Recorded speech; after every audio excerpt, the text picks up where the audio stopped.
जिसके साथ तुम्हारा मिलन होगा उसी से तुम्हारी शादी होगी। जो पुरुष माँ पार्वती ने आशीर्वाद दे दिया, जाओ। उषा चली हैं, बाणासुर की पुत्री हैं, बहुत विशाल साम्राज्य है बाणासुर का। भगवान कृष्ण के पौत्र कौन है? अनिरुद्ध, प्रद्युम्न के पुत्र है। प्रद्युम्न जो प्रद्युम्न है उनके पुत्र है अनिरुद्ध। अनिरुद्ध जो है, भगवान ने कह दिया कि अनिरुद्ध जो है वो किसका पति बनेगा। भगवान बता दिया सब बातें। अनिरुद्ध को उनकी जो दासी हैं उषा की चित्र लेखक, वो रात में जाके, क्योंकि उनको एक कला आती थी, उनके अंदर एक कला थी कि वो कहीं भी अंतर ध्यान हो जाती थी, कभी भी कहीं पहुंच जाती थी। रात में जाके उनके चित्र में घुस के उनने अनिरुद्ध का अपहरण कर लिया। भगवान कृष्ण के यहाँ जाके अनिरुद्ध का अपहरण करके कहाँ ले आई? बाणासुर के राज्य में, और उषा के कक्ष में बैठा दिया। उषा से मिलन करा दिया उनका, बाणासुर की पुत्री से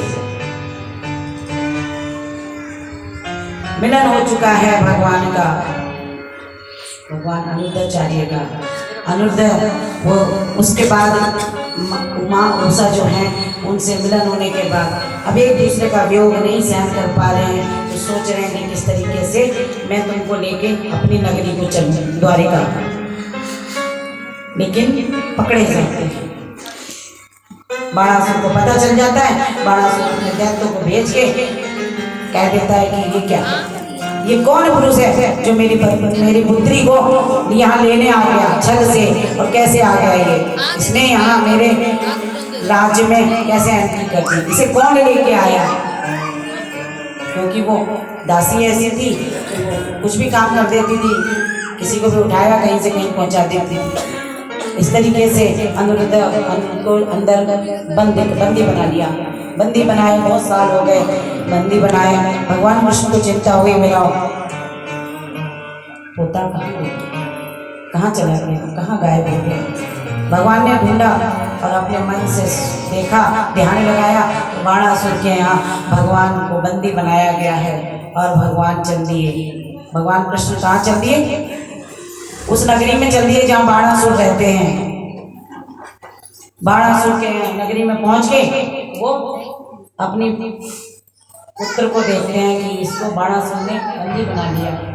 अब तो भगवान सब कुछ समझ गए कि अनिरुद्ध का विवाह जो है उषा से हो चुका है, और मतलब विवाह नहीं बल्कि मिलन हो चुका है, और इनके विवाह हमें कराना पड़ेगा। द्वारिका में ले जाते हैं। कैसे ले जाया जाएगा? बाणासुर तो बड़ा ही क्रोधी असुर है, कैसे ले जाया जाएगा? भगवान आते हैं और उसे छुड़ाने की कोशिश करते हैं, ले जाने की कोशिश करते हैं, लेकिन बाणासुर युद्ध पे अड़ जाता है।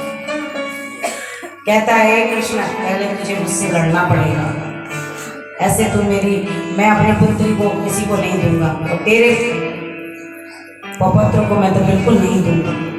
कसम खाई उसने कि अगर लड़ना चाहते हो तो लड़ो, युद्ध करो, तब जीतो, लेकिन पुत्री का विवाह तेरे पुत्र के संग नहीं करूंगा किसी कीमत पे। यहाँ पे भगवान कहते हैं कि देख बाणासुर, अगर तुझे करना है तो कर दे, लेकिन मैं जो करता हूँ वो मैं जबरदस्ती से भी कर लेता हूँ।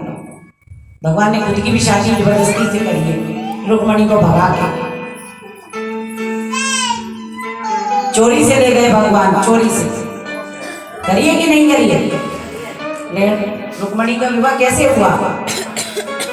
ये रुक्मणी को सबके सामने भगा के प्रभु ले गए हैं। इस तरीके से उनके प्रपुत्र का भी विवाह हो गया। जा रहे हैं प्रभु को लेके, लेकिन बाणासुर रास्ते में आ जाता है, युद्ध होता है, बहुत भयंकर युद्ध हुआ है बाणासुर के साथ भगवान कृष्ण का। दोनों तरफ से बाणासुर नहीं हारने वाला, क्योंकि भगवान शंकर का भक्त है, नहीं हारने वाला। बड़ा अहंकार है उसको, लेकिन वो सोचता है मैं अपनी पुत्री को बिल्कुल नहीं दूंगा, चाहे कुछ हो जाए, मैं कृष्ण को मार दूंगा। ये सुन के भगवान तुरंत आ जाते हैं महादेव कि ये तो बहुत खतरे की घंटी बज रही है, कहीं कृष्ण को ये कोई अपनी भुजाओं का अहंकार से कुछ कर ना दे। लेकिन भगवान वहीं दर्शन देते हैं और कहते हैं बाणासुर, तो इन्हीं के हाथों तेरा कल्याण होना है और तू हट छोड़ के अपनी पुत्री इनके हाथों में दे दे। भगवान कृष्ण ने बाणासुर की सारी भुजाओं को काट दिया है, 4 भुजाएं रह गई मात्र। 4 भुजाओं के बाद भगवान ने जैसे ही समझाया और शंकर जी ने वैसे ही बाणासुर उनके चरणों में गिर गया और अपनी पुत्री का हाथ स्वतः ही दे दिया उनके प्रभु के साथ। दोनों का विवाह हुआ, वो अपने धाम को कहाँ पहुंचे, द्वारिका में जाके उत्सव मनाया गया। बहुत बड़ा उत्सव हुआ, भगवान की प्रभु की शादी थी, तो भगवान ने सारी देवताओं ने उनका बड़ा आदर सम्मान किया। ऐसी शादी हुई है भगवान की। अगर अभी कोई ये काम करता है तो बुरा बुरा माना जाता है, लेकिन भगवान ने तो की है, भगवान लीलाधारी है। भगवान जिसको चाहते हैं, उसको जिसका कल्याण करना है उसको करेंगे, लेकिन आम इंसान को ऐसा नहीं करना चाहिए। सीख लेनी चाहिए कुछ, जो विधान ऊपर का है वो तो है ही, किसी का विवाह कैसे होना, कैसे संभव है, कैसा होना चाहिए। लेकिन आजकल क्या है, विवाह तो करते हैं लोग, लेकिन विवाह में डांस भी खूब करते हैं, रात भर हल्ला करते हैं रात भर, लेकिन जो चीज होनी चाहिए वो होता ही नहीं है। क्या नहीं होता मालूम?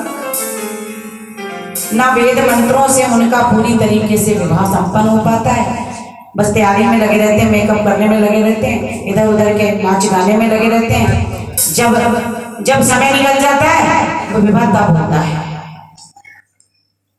मुहूर्त 2 बजे का है तो मुहूर्त 3 बजे का